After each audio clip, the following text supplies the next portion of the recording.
Olá, seja bem-vindo. Nesse vídeo nós vamos falar sobre um método muito interessante que é fazer a notação de um vetor, ou seja, expressar um vetor utilizando vetores unitários. E isso nós chamamos de notação de vetores unitários. Trabalhamos bastante com vetores, por exemplo, quando falamos de lançamento de projétil. Então, nosso assunto é agora vetores unitários. E quando nós trabalhamos com lançamento de projétil, dizíamos que tínhamos aqui o nível do terreno, né? Está aqui a nossa graminha, está aqui um objeto em vermelho que nós queremos fazer um determinado lançamento e, por exemplo, vamos supor que era um lançamento de projétil, uma análise bidimensional de lançamento de projétil, né? Ou seja, o projétil no caso aqui estava deslocando tanto ao longo do eixo X como ao longo do eixo vertical Y, não era isso? Então, nós lançávamos esse projeto com a velocidade de 10 metros por segundo, inclinado, por exemplo, de um determinado ângulo θ. Vamos supor que esse ângulo θ fosse igual a 10 graus. E quando a gente analisava esse tipo de movimento de projétil, o projétil passava aqui por a posição que a gente chamava de altura máxima, vocês lembram-se disso, né? Hmax, não é isso? E nesse caso, nós pegávamos aqui a velocidade de 10 metros por segundo, essa era a direção vertical, essa era a direção horizontal. Se esse ângulo aqui for um ângulo de 30 graus, essa componente horizontal, que nós estamos chamando de Vx, era facilmente calculada, como sendo 10 metros por segundo, a intensidade do nosso vetor multiplicado pelo cosseno de 30 graus, e essa componente de velocidade Vy também era facilmente calculada, é só saber o conceito do que é seno e de cosseno, né? Multiplicado pelo seno de 30 graus. Bastante simples. E nós dizemos que isso está muito bem, isso é mais do que suficiente para analisar esses problemas simples de lançamento de projétil, tratar do movimento de um projeto num plano, movimento de projétil unidimensional, bidimensional. Quando trabalhamos com problemas mais complexos, mais sofisticados, problemas tridimensionais, problemas de movimento de projétil no espaço, precisamos de uma forma mais adequada para poder representar vetor. Usamos então o que chamamos de notação de vetores unitários. E o que é que isso quer dizer? Então vamos pegar aqui um novo sistema de eixos coordenados. Então vamos supor que nós continuamos aqui com o nosso eixo vertical Y, nosso eixo horizontal X como anteriormente, que nós tenhamos aqui 0, 1, 2, 3, 4 e 3. Bem, a esse vetor em cima do eixo X, que tem intensidade unitária, nós estamos chamando esse vetor de vetor I. Bem, pelo fato dele ser um vetor unitário, em vez de a gente representá-lo assim, ó, I com a setinha em cima, como a gente tem feito para vetor, a gente está colocando esse acento circunflexo. E o outro, em cima do eixo Y, ou seja, nessa direção vertical, esse vetor que vai do zero e tem também uma intensidade unitária, nós estamos chamando ele de vetor J. Ou seja, em cima do eixo X, nós estamos representando o vetor I, que tem intensidade, a intensidade dele vale quanto? A intensidade é igual a 1. E em cima do eixo Y, nós estamos representando, desculpe, esse vetor aqui nós já comentamos, né? A forma de representá-lo não é assim, voltando aqui para o amarelo, né? Dessa forma, e o J é representado dessa forma. E esse também tem intensidade igual a 1, ou seja, ambos têm intensidade unitária.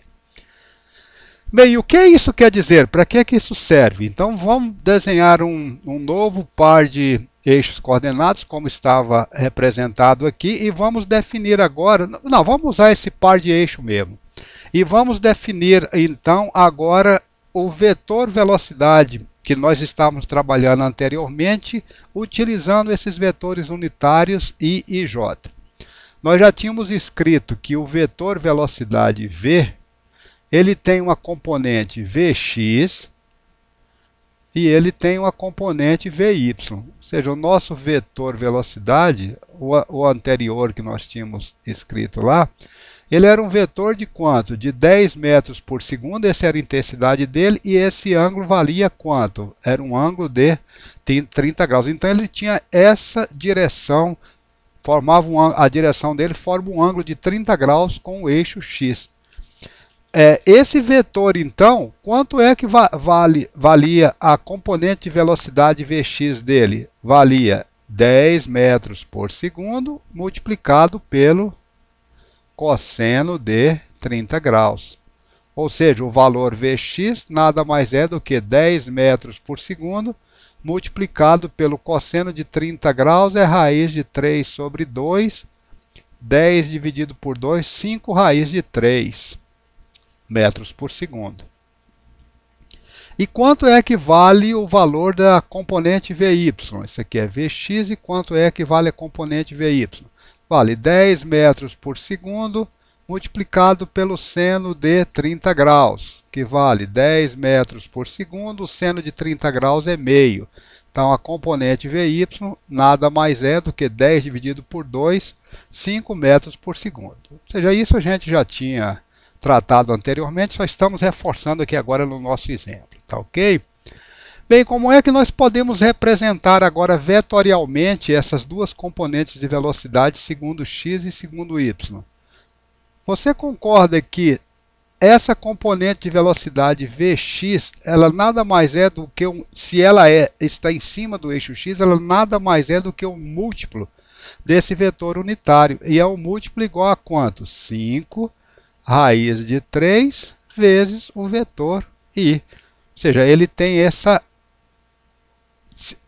a intensidade do vetor I é 1, então eu preciso de multiplicar por 5 raiz de 3 para poder obter o valor de Vx. E Vy, essa componente de segundo y, vai ser igual a 5 vezes J.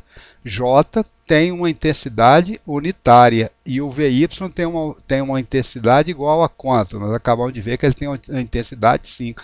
Então vai ser 5 vezes J. Vx é 5 raiz de 3 mais intenso que o vetor unitário I. E Vy é 5 vezes mais intenso que o vetor unitário J.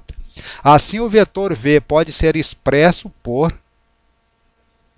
Então, nós podemos representar o vetor V, Vxi mais Vyj. Ou seja, o vetor V pode ser representado por Vx 5 raiz de 3i mais Vy 5 vezes J. Fácil, não? Tendo entendido esse processo de representação em duas dimensões, ou nesse formato, podemos representar um vetor em 3 dimensões, por exemplo, quando estivermos estudando o movimento de um projétil, o movimento de um corpo no espaço ou em 3 dimensões. Com esse método, não precisamos representar vetor graficamente para entender o que ele nos diz. Podemos somar ou subtrair vetores de uma forma muito mais simples, sem utilizar o processo visual. Vamos supor que fosse dado aqui, por exemplo, um vetor A. Um vetor A qualquer, que pode representar deslocamento, velocidade, aceleração, força, e que ele tivesse uma intensidade 2 na direção I, ou seja, segundo o eixo X. E ele tivesse, vamos dizer, também 2 na direção do eixo Y, ou seja, na direção J. E fosse dado aqui um vetor B que tivesse, por exemplo, em I ele fosse 5 vezes mais intenso do que o A. esse tem 2 e esse tem 10. 10i e esse daqui a mesma coisa, 2j. Se eu perguntasse quanto que vale a soma do vetor a mais b, olha como é que é simples. Eu pego o vetor a, que é mesmo 2i mais 2j. E eu quero somar com o vetor b, que vale quanto? 10i mais 2j. O que que eu vou fazer? Vou pegar as componentes em x e vou somar, já que eles são paralelos. 2 mais 10 dá 12i. E vou pegar as componentes segundo y, ou na direção de j, e também somar. 2 mais 2, 4. 4j. Temos aqui, então, 12i mais 4j, que é o resultado final da soma do vetor a mais b. Bem, tendo entendido esse processo, nós continuaremos isso no próximo vídeo, fazendo aplicações desse assunto. Vejo você no próximo vídeo.